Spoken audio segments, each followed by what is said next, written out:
More recently, I have been sitting down with sellers, and one question that keeps coming up over and over again is why isn't my home getting more showings? I'm also being asked, why haven't we received an offer yet? Also, why did another home down the street sell faster than ours? Now, if you have found yourself asking any of those questions, you're definitely not alone. I've talked to sellers who have had quite a few showings but no offers. I've talked to sellers who expected more activity than what they've been receiving. And I've talked to sellers who eventually took their home off the market because they were frustrated and weren't sure what to do next. And I completely understand where they are coming from. When you decide to sell your home, you usually have a reason, right? Maybe you're relocating, maybe you're downsizing, maybe your family situation has changed, maybe you simply are ready for something different. Whatever the reason may be, when things aren't moving the way you expected them to, it's easy to start questioning everything. You start wondering if the market is the problem. You start wondering if the price is the problem, wondering if buyers are even out there. The reality is that buyers are still buying homes, I promise. Homes are still selling every day. But there are a few things happening right now that I think sellers really need to understand. Now, if you're new to my channel, my name is Allison Hammonds. I'm a Las Vegas realtor, and each week I share real conversation insights and observations about buying, selling, and living in Las Vegas. My goal is to help you better understand the market and make informed decisions, whether you're buying, selling, or relocating to Southern Nevada. Now, one of the biggest struggles sellers are dealing with right now is understanding why some homes seem to be moving quickly while others take more time. And that's what I want to talk to you about today. One thing I think a lot of sellers are underestimating right now is just how many options buyers actually have. Put yourself in the buyer's shoes just for a minute. They're not looking at just your home. In many cases, they're looking at 5, 10, maybe even more homes before deciding which one they want to pursue.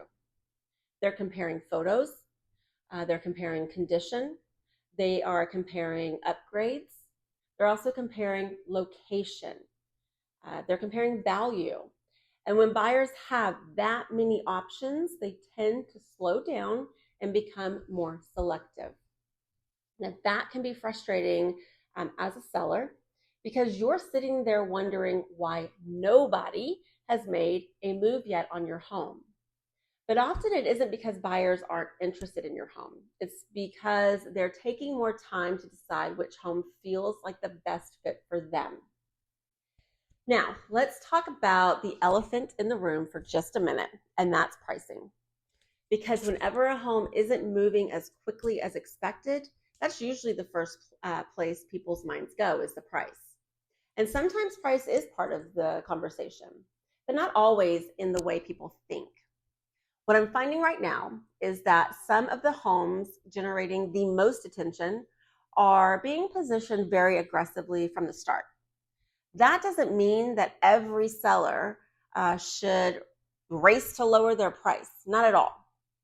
But it does mean buyers are paying very close attention to value because they have choices. A home can be priced accurately and still face really strong competition from another home that was strategically positioned to generate immediate interest.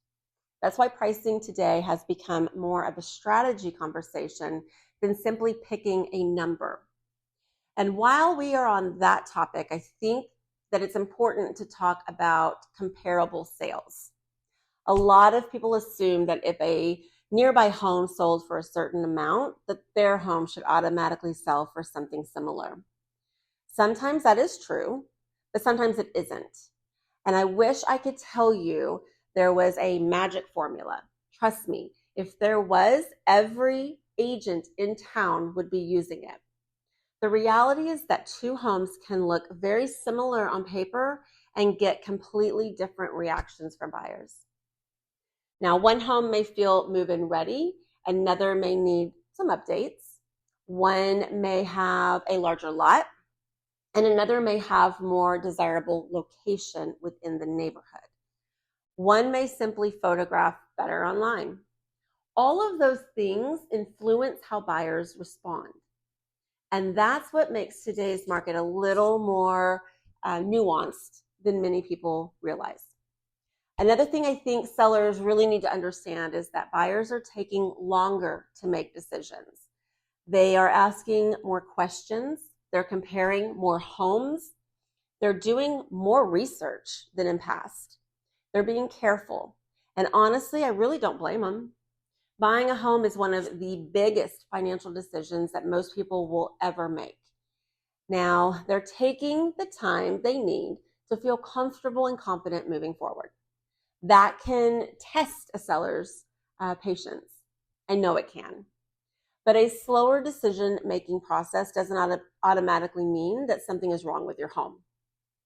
One piece of advice I would give sellers right now is to avoid making emotional decisions based on a single week or even a couple of weeks of activity.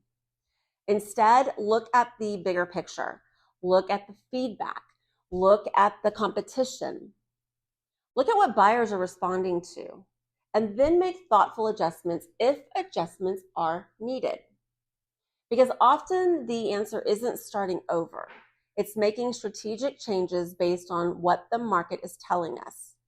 And if you're selling, or if you're sitting there wondering whether your home is positioned correctly, whether the strategy still makes sense, or what your next step should be, start by having a conversation with your agent.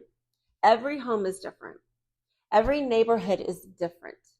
Every seller's goals are different. And what may be the right move for one seller could really completely be wrong for the other. The more information that you have, the better decisions you'll be able to make. Whether you're thinking about selling in the near future, your home is currently on the market, or maybe you took it off the market and you're really trying to determine what's next, don't be afraid to ask questions and explore your options. And if your home was on the market and you eventually decided to take it off because it wasn't moving the way you hoped, don't automatically assume that your opportunity to sell has passed. I think that's really important. Sometimes sellers get discouraged and start questioning the entire plan. And I understand why, I really do. But just because the first attempt didn't go exactly the way you hoped doesn't mean that the goal itself is no longer achievable. Sometimes it takes a fresh perspective. Sometimes it takes a different strategy. Sometimes it takes a little more patience. And sometimes it simply takes stepping back, reevaluating the situation, and determining the best path forward. If I can leave you with one tip, it's this: stay focused on your goal, not your frustration. It's easy to become discouraged when things aren't happening on the timeline you originally envisioned.